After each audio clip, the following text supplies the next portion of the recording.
भवानी शंकर वंदे श्रद्धा विश्वास रूपणों याभ्याम विना पश्यति सिद्धांत हस्तमीश्वरम।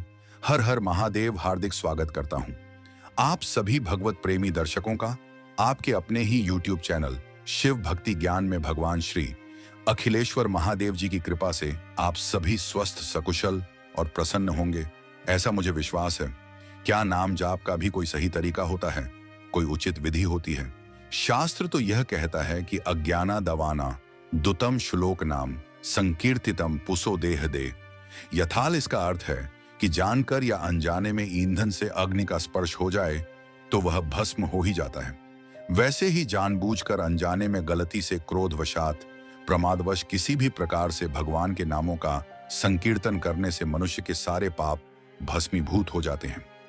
और एक और भी उदाहरण दिया जाता है शास्त्रों में कि जैसे परम शक्तिशाली अमृता प्रदान करने वाला अमृत यदि कोई जानकर पी ले या अनजाने में पी ले, भूलवश पी ले, क्रोधवश पी ले, तो निश्चित ही उसका परम गुण उसे प्राप्त होगा, वह अमृतत्व को प्राप्त होगा। वैसे ही जाने अनजाने किसी भी प्रकार से भगवान के नाम का उच्चारण करने से उसका फल अवश्य ही प्राप्त होता है। वह अपना फल देकर ही रहता है, क्योंकि वस्तु की जो स्वाभाविक शक्ति है वह आपके विश्वास, आपकी श्रद्धा, आपकी मान्यता के अधीन है ही नहीं। इस बात को समझ पा रहे हैं? मतलब आप सूर्य को एक बर्फ का गोला मान ले तो वह आपके मानने से थोड़ी परिवर्तित हो जाएगा।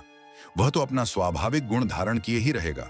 वह प्रकाश उत्पन्न करेगा ही, ताप उत्पन्न करेगा ही। चंद्रमा को आप अग्नि का गोला मान लें तो अग्नि का गोला तो और नहीं जाएगा, वह अपने गुण के अनुसार ही श्वेत रश्मियां बिखेरेगा। उसका प्रकाश आपको शीतलता का अनुभव कराएगा। स्वाभाविक गुण आप किसी का बदल नहीं सकते। जल की तरलता उसका स्वाभाविक गुण है, तो उसको आप किसी भी प्रकार से परिवर्तित नहीं कर सकते अपनी मान्यता के आधार पर। जैसे जल का गुण तरलता है तो वह आपकी मान्यता के अधीन थोड़ी है कि आप मान लें कि नहीं जल ठोस है। ठोस तो बर्फ होती है, जल ठोस नहीं होता है। जल सदैव तरल होता है। जल कभी अपने शक्ति को भूलता नहीं। अग्नि अपनी शक्ति को स्मरण रखती है। वायु अपने स्वाभाविक गुण को धारण किए हैं। तो शास्त्रों में यही बातें कही गई हैं। तो इन सभी बातों को मैंने इसलिए बताया कि आप मूल बात को समझ जाएं कि नाम जाप में तो कोई नियम ही नहीं है। तो स्वाभाविक सी बात है, फिर आपके मन में ये आएगा कि फिर वीडियो का शीर्षक ये क्यों रखा गया कि शिव नाम जाप का सही तरीका क्या है? तो देखिए, मैंने उदाहरण देकर के पहले ही प्रारंभ में ही वीडियो की भूमिका बना दी है। आप ध्यान दीजिए, वायु को आप वायु न माने। वायु चल रही हो तो आपको स्पर्श करेगी ना, भले ही आप उसके गुणों पर, उसकी विशेषताओं पर आप श्रद्धा ना रखें। सूर्य को आप देवता मान लें या आप तारा मान लें, कोई अग्नि का पिंड मान लें, तो भी वह बराबर मात्रा में ही सबको प्रकाश देगा, ऊष्मा देगा। शास्त्रों ने तो यह बात स्पष्ट रूप से बताई है।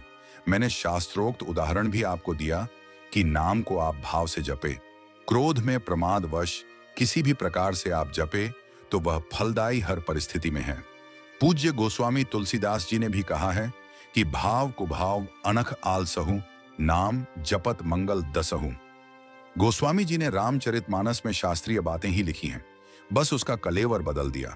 उन्होंने उसे अवधी भाषा में रच दिया, जिससे सभी प्रकार के लोग शास्त्रीय सिद्धांतों की जानकारी ले सकें।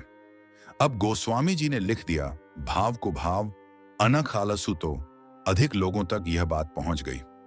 अभी शास्त्रों में यह जो श्लोक मैंने प्रारंभ में बताया वो तो दर्ज है ही, लेकिन कितने लोग उसे जानते हैं? खैर, मूल विषय पर आते हैं। तो शास्त्रों ने तो यह बात कही है कि भाई नाम जाप किसी भी प्रकार से आप करो वह लाभ देगा ही। जैसे अग्नि को आप किसी भी प्रकार से छू ले तो वह केवल दाहकता का अनुभव कराती है। सीधी सी बात है कि जलाती है और थोड़ी कुछ हो जाएगा।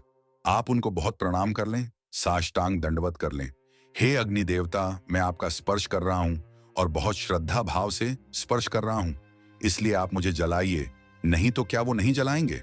वीडियो में पहले ही मैंने बता दिया कि वस्तु का गुण, उसकी जो विशेषता है, उसका जो स्वाभाविक लक्षण है, वह आपकी श्रद्धा, मान्यता, विश्वास इनके अधीन नहीं है।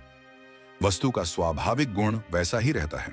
तो साधारण जो भौतिक वस्तु है वह अपना स्वाभाविक गुण नहीं छोड़ती है, नहीं बदलती। तो उन भौतिक पदार्थों का जो रचयिता है वह भी इसी स्वभाव से युक्त है और उसका नाम भी निश्चित रूप से इसी स्वभाव से युक्त है। भौतिक वस्तुएं अपना स्वाभाविक गुण नहीं छोड़ रही हैं, तो नाम भी अपना स्वाभाविक गुण नहीं छोड़ रहा है। शिव व शिव इस नाम का अर्थ ही है कल्याण, कल्याण करने वाले भगवान शिव जी। तो निश्चित रूप से इस नाम का जाप आप करें तो इस नाम की शक्ति का अनुभव भी आपको हो जाएगा। आपकी श्रद्धा की अपेक्षा नहीं है, शास्त्र प्रमाणित बात है। तो फिर अब घूम फिर के वही बात आ गई कि हमारी श्रद्धा की आवश्यकता नहीं, क्योंकि वस्तु हो या प्रभु का नाम हो, अपना स्वाभाविक गुण छोड़ते नहीं, हमारी मान्यता के अधीन नहीं है वो। तो फिर ये वीडियो क्यों बनाया जा रहा है कि नाम जप का सही तरीका क्या है? अब समझने वाली बात है। शास्त्रों ने तो कह दिया कि अग्नि को आप श्रद्धा से छुए, क्रोध से छुए, भूल से छू जाए तो जलन का अनुभव होगा। सत्य बात है। तो यहां विचार करने वाली बात है कि प्रभु का नाम अग्नि की तरह थोड़ी है। अग्नि से तो आप जलेंगे और हाथ पीछे खींच लेंगे। प्रभु का नाम तो परम पवित्र है, बाह्य अभ्यंतर से पवित्र करने वाला है। तो आप ध्यान दें, आपकी श्रद्धा की अपेक्षा नहीं है, लेकिन यह अपेक्षा तो की जा रही है कि आप नाम जप करें। यह बिल्कुल नहीं कहा गया कि करो चाहे ना करो, कल्याण हो ही जाएगा। नहीं नहीं, करो, चाहे श्रद्धा से करो, क्रोध से करो। एक जरूरी काम समझ के कर लो, औषधि समझ करके उसका सेवन कर लो।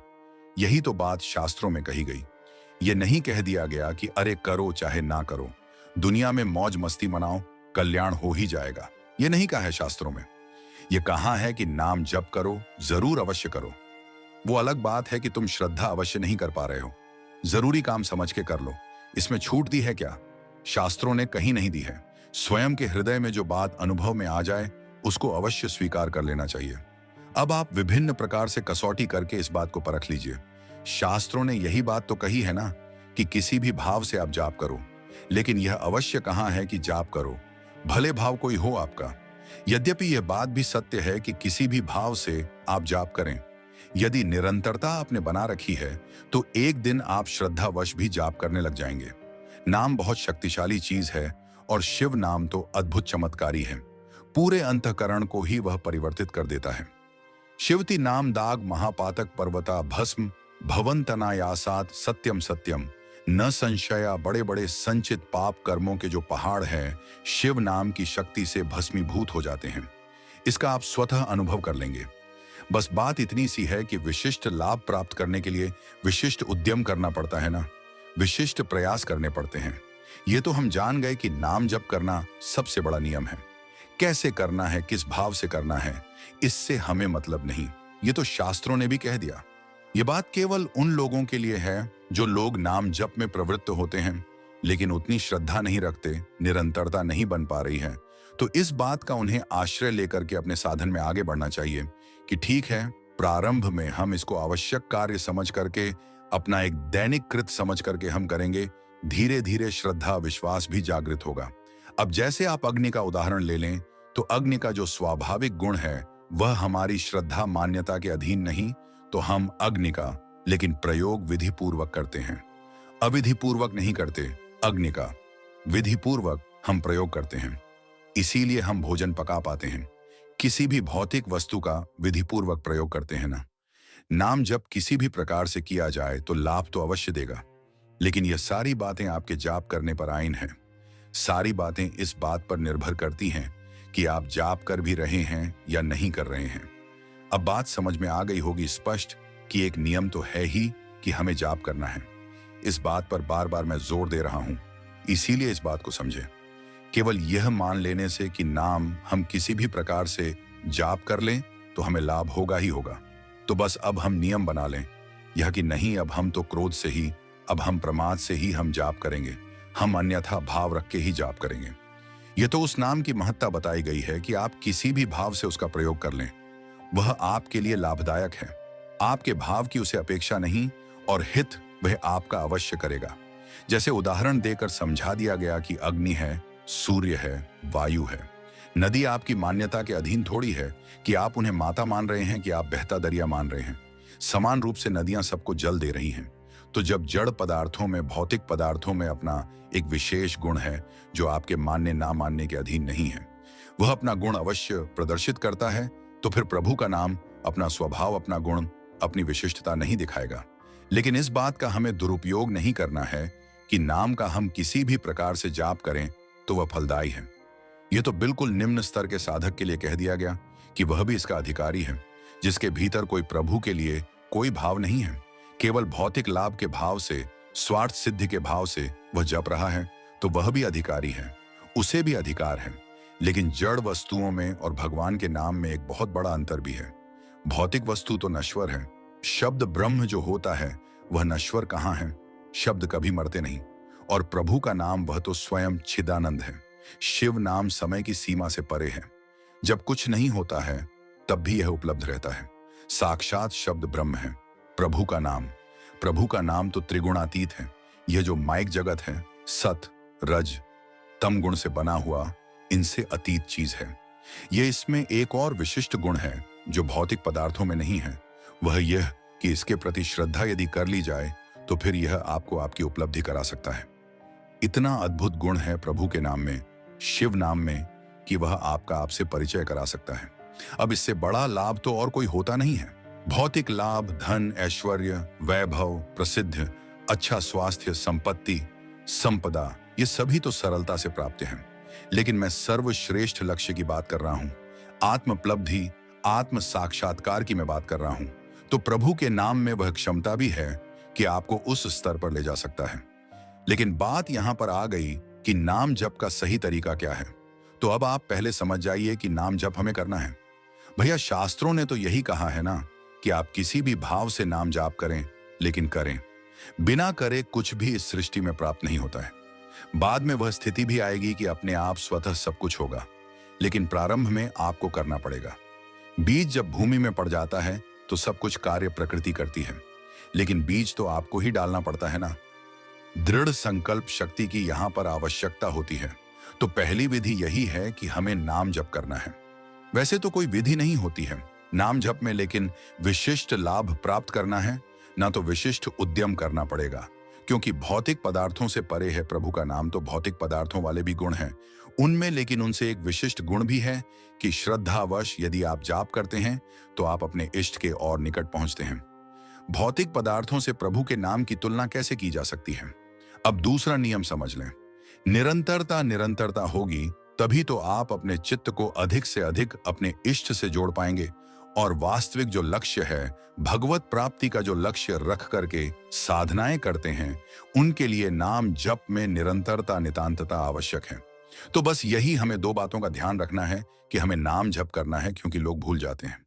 प्रारंभ में यही सबसे बड़ी समस्या सामने आती है। कुछ देर याद रहता है, करते हैं, फिर भूल जाते हैं। तो पहले यह दृढ़ संकल्प कर ले कि हमें करना है। ठीक है, इसमें हमें छूट दी गई है, किसी भी भाव से हम कर लें, लेकिन करना तो पड़ेगा। और दूसरी बात है, हमें निरंतरता का ध्यान रखना है। अब ये दोनों बातें यदि हम धारण कर लें तो फिर ना भूलने की समस्या होगी और ना तारतम्य टूटेगा। अब फिर यहां पर एक समस्या खड़ी होती है कि सबका इतना अभ्यास थोड़ी है कि वह दुकान पर बैठे हुए हैं, ग्राहक से बातचीत कर रहे हैं और उनका नाम जाप चल रहा है। ऑफिस में हैं तो काम करते हुए वो इतने दक्ष हैं कि वह काम भी कर रहे हैं और नाम जाप भी हो रहा है। भाई, कोई टीचर है, कोई स्टूडेंट है, कोई गृहस्थ है, हर प्रकार के लोग हैं दुनिया में। कोई मजदूरी कर रहा है, कोई कृषि का कार्य कर रहा है, बहुत प्रकार के कार्य कर रहे हैं लोग। तो सबको इतनी फुर्सत कहां कि प्रभु का नाम जाप करें। और जो यदि थोड़ा बहुत प्रयास करना चाहे भी तो इतने जटिल कार्य हैं कि उनमें वह फंस करके भूल जाता है। प्रारंभ में अभ्यास नहीं है, क्योंकि हष्ट के प्रति महत्व बुद्धि ही नहीं जागृत हुई। जो सबसे प्रिय आपको होता है उसका चिंतन तो हमेशा बना रहता है। तो वह स्थिति जब आएगी तब नाम जाप किया नहीं जाता है, वह तो स्वतः होता है। अपना मैं सबको बहुत प्रिय होता है, उसको आप कभी भूलते हैं? वह तो सदैव स्मरण में रहता है। तो जब अपना मैं उस विशाल काय इष्ट के मैं से जुड़ने लगता है तब ये बातें समझ में आती हैं। जितनी देर अपने मैं का विस्मरण रहता है उतनी देर प्रभु से जुड़ाव का अनुभव होता है। तो प्रारंभिक स्तर के साधक को सबसे बड़ी समस्या यह आती है कि वह अपने दैनिक कार्यों में फंस के नाम जाप को भूल जाता है। यद्यपि वह चाहता है कि वह नाम जाप करे, वह प्रयासरत भी रहता है, लेकिन प्रारंभ में इतना अभ्यास तो होता नहीं है, तो समस्या होगी। तो उसके लिए एक सबसे श्रेष्ठ विधि है कि आप कुछ देर ध्यानस्थ मुद्रा में आसन पर बैठ कर के नाम जप का अभ्यास करें। उससे धीरे धीरे नाम आपके अवचेतन मन तक पहुंचेगा। जब नाम आदि से जुड़े हुए स्वप्न आने लग जाए तो समझना चाहिए कि धीरे धीरे यह स्तर ऊपर आ रहा है, प्रगति हो रही है। इष्ट से जुड़े हुए कोई भी स्वप्न आते हैं तो सकारात्मक लक्षण होते हैं। इस समय विशेष रूप से शिव नाम जाप करते हुए जब ध्यानस्थ मुद्रा में हम बैठते हैं, उस समय हम ध्यान लगाते हैं, तो उसके बाद हमारी प्रगति हो रही होगी, तो इसी बात से संबंधित स्वप्न अवश्य आते हैं। इष्ट देव से जुड़ा हुआ कोई भी स्वप्न हो सकता है। नाम जितना अंतःकरण पर छाता जाएगा, उतना अधिक आपकी स्मृति में वह नाम रहेगा। इसके लिए प्रारंभ में हमें बहुत अधिक अभ्यास करना पड़ता है। इसके लिए आप एक स्वच्छ, साफ सुथरे स्थान पर, पवित्र आसन पर बैठ जाएं। बहुत अधिक प्रकाश वाले स्थान पर आपको नहीं बैठना है। बहुत से लोग केवल दीपक की रोशनी जैसे वातावरण में इतने में ध्यान करते हैं। मुख्य बात है कि बस बहुत प्रकाश युक्त स्थान नहीं होना चाहिए। प्रारंभिक स्तरों पर इन बातों का ध्यान रखना चाहिए, क्योंकि इससे बहुत सहायता मिलती है। बाद में आप अभ्यस्त हो जाएं, फिर आप कुछ भी करें तो बिल्कुल हल्की रोशनी वाले स्थान पर आप बैठे जाप के पहले आपको कुछ देर अनुलोम विलोम प्राणायाम कर लेना चाहिए। प्रारंभ में आप अधिक ना करें, अभ्यास ना हो आपका तो 1-1.5-2 मिनट कर लें। इससे एकाग्रता अच्छी बनती है। पीठ बिल्कुल सीधी होनी चाहिए, 90 डिग्री का एंगल बनना चाहिए। सर को थोड़ा सा ऊंचा कर सकते हैं आप, मतलब सर को थोड़ा सा पीछे की ओर आप कर सकते हैं। फिर आपको आज्ञा चक्र पर प्रभु का नाम बंद नेत्रों से ही लिखना है। बारंबार लिखना है, पढ़ना है, फिर लिखना है, फिर पढ़ना है, फिर लिखना है, फिर पढ़ना है। ये अभ्यास आप करें, कुछ देर ऐसा अभ्यास करें। फिर उसके कुछ देर बाद बिल्कुल ध्यानस्थ मुद्रा में आप बैठ जाएं। दोनों हाथों को अपने पैर के घुटने पर रख दें, तर्जनी और अंगूठे को मिला दीजिए और बाकी की 3 उंगलियां जो हैं वह नीचे की ओर होंगी। ज्ञान मुद्रा कहते हैं इसे। तो इस प्रकार से ही आपको बैठना है। तो लिखने वाली विधि करने के बाद आप यह भी करें, प्रभु का नाम वहां पर लिखा हुआ निरंतर देखने का अभ्यास करें। निरंतर उसको एक टक आप ध्यानस्थ मुद्रा में आज्ञा चक्र पर लिखा हुआ देखने का अभ्यास करें। उसमें अधिक से अधिक आप अपनी भावना का प्रयोग कर सकते हैं। प्रभु के नाम को प्रकाश युक्त लिखा हुआ देखने का आप अभ्यास करें। उसमें से बहुत प्रकाश निकल रहा है, ऐसा आप अनुभव करें। एक बात का और आप ध्यान रखें, यदि और गाढ़ी एकाग्रता आपको बनानी है तो अपनी जिह्वा को पीछे की ओर ले जाकर के तालू पर चिपका दें। जितना अधिक से अधिक आप पीछे ले जा सके। सुविधा पूर्वक ठीक प्रकार से अभ्यास कर लेने के बाद ही यह सब प्रक्रिया करनी चाहिए। जीवा को पीछे रख के तालू पर चिपका करके जब आप जाप करते हैं तो एकाग्रता बहुत ही अच्छी बनती है और इसके बहुत विशेष लाभ हैं। तो इस प्रकार से यदि आप आधे घंटे का अभ्यास करना चाहें तो उसमें आप 15 मिनट नाम को आज्ञा चक्र पर लिखने का अभ्यास करें बारंबार, और 15 मिनट तक आप नाम को निरंतर लिखा हुआ देखने का अभ्यास करें, और साथ में निरंतर जाप भी आपको शिव नाम का ही करना है। यहाँ पर कुछ दर्शक कह सकते हैं कि प्रारंभ में मानसिक जाप नहीं हो पाता है, तो ठीक है, प्रारंभ में वाचिक जाप ही करना चाहिए। वाचिक कर लीजिए। उपांशु जाप तो सभी कर सकते हैं, उपांशु जाप करिए, सबसे अच्छा है। बुदबुदाते हुए बिल्कुल हल्की ध्वनि के साथ होंठ हिलते रहे, जिह्वा हिलती रहे, इसी प्रकार से उपांशु जाप होता है। तो आप उपांशु जाप करें प्रारंभ में, लेकिन उपांशु जाप करेंगे तो जिह्वा तो आपकी सक्रिय रहेगी, तो उसे आप पीछे रख के अभ्यास नहीं कर पाएंगे। तो प्रारंभ में लेकिन आप उपांशु ही करें, क्योंकि पहले कुछ दिन आप उपांशु कर लेंगे, तभी आपकी मानसिक जाप में प्रवृत्ति हो पाएगी। सीधा सीधा मानसिक जाप में प्रवेश नहीं हो पाता है। फिर बिल्कुल मौन जाप होगा, जिह्वा बिल्कुल सक्रिय नहीं, होंठ बिल्कुल सक्रिय नहीं, भौतिक अंगों का कोई प्रयोग ही नहीं, केवल मन ही मन नाम स्मरण चल रहा है। अच्छा अभ्यास जिनका हो जाता है तो बड़े बड़े वैदिक मंत्रों को भी मानसिक रूप से जपते हैं। जिनका कम अभ्यास है वह उपांशु जाप करते हैं। तो उसी प्रकार से आप भी अभ्यास को ऐसे ही करें। प्रारंभ में आप उपांशु जाप करने का अभ्यास करें। धीरे धीरे जैसे जैसे प्रगति होगी आपकी, फिर मानसिक जाप में भी प्रवेश होगा। अब शिव नाम जाप की आप शक्ति का अनुभव कैसे करेंगे? यदि आपने यह अभ्यास ठीक प्रकार से किया तो अवचेतन मन तक यह प्रयोग पहुंचेगा, तो उससे जुड़े हुए स्वप्न अवश्य आपको आएंगे, और वह स्वप्न विशेष रूप से स्मरण में भी रहता है। तो शिव नाम की शक्ति का अनुभव आप इसी प्रकार से कर सकते हैं। बहुत से साधकों को स्वप्न में ही नाम या मंत्र आदि प्राप्त हो जाते हैं। ध्यानस्थ मुद्रा में किया गया जाप सर्वाधिक पाप नाशक होता है, इसलिए भी आप ध्यानस्थ मुद्रा में नाम जप का अभ्यास करें। अच्छा अभ्यास हो जाएगा तब आप चलते फिरते कार्य करते हुए भी अधिक स्मरण रख पाएंगे। जितना अच्छा अभ्यास होता चला जाएगा, भूलने वाली शिकायत कम होती चली जाएगी। मैंने बताया ना, सबसे अधिक स्मरण किसका है आपको? मैं का स्मरण है सबसे ज्यादा। वास्तविकता तो यही है कि मैं नाम की कोई सत्ता है नहीं, है तो प्रभु ही। आपका वास्तविक स्वरूप उसी का अभिन्नश है। अच्छा अभ्यास हो गया, प्रभु से अधिक जुड़ाव हो गया, उतनी ही मात्रा में आपके मैं का शमन भी होता गया। एक दिन श्रेष्ठ साधक सिद्ध बन जाता है, जिसका मैं पूरी तरह समाप्त हो गया। समाप्त क्या हो गया? उसने यह भेद जान लिया कि मैं नाम की कोई सत्ता नहीं, वह तो प्रभु ही हैं जो सबके संचालक हैं। तो जिन्हें शिव नाम की शक्ति का अनुभव करना है, तो ध्यानस्थ मुद्रा में जैसे मैंने विधि बताई है, उस प्रकार से जाप करके वो देख सकते हैं। जिन्हें चलते फिरते उठते बैठते नाम जाप याद नहीं रहता, निरंतर वो कर नहीं पा रहे हैं, उन्हें अवश्य ध्यानस्थ मुद्रा में बैठ करके इस विधि से जाप करना चाहिए। फिर धीरे धीरे वह चलते फिरते उठते बैठते भी अच्छी प्रकार से अपने इष्ट के नाम का मानसिक रूप से जाप कर पाएंगे। बगल में बैठने वाला भी जान नहीं पाएगा, क्योंकि ना होंठ हिलेंगे ना जिह्वा हिलेगी, कोई स्पंदन नहीं होगा। तो जो नाम जाप का सही तरीका है, उचित विधि है, वीडियो में मैंने आपको बताई। ऐसे बहुत से दर्शकों का प्रश्न आता रहता है कि नाम जप में निरंतरता नहीं आ पा रही, तो ऐसे साधकों को निश्चय ही यह प्रयोग करना चाहिए। तो आज का वीडियो हम यहीं समाप्त करते हैं। आशा करता हूं जो भी जानकारी आपको दी गई वह आपको अच्छी लगी होगी। यदि वीडियो आपको पसंद आया तो इसे लाइक करें, अपने मित्रों बंधु बांधुओं के साथ शेयर करें। यदि इस चैनल पर आप पहली बार आए हैं तो कृपया इस चैनल को सब्सक्राइब करें। तो भगवान श्री त्रैगुंडेश्वर महादेव जी से मैं ऐसी प्रार्थना करता हूं कि वह आप सभी को सदा सुखी, स्वस्थ और ऊर्जावान बनाए रखें। मिलते हैं अगले वीडियो में एक नई जानकारी के साथ। तब तक के लिए आप सभी भगवत प्रेमी भक्तों को हर हर महादेव।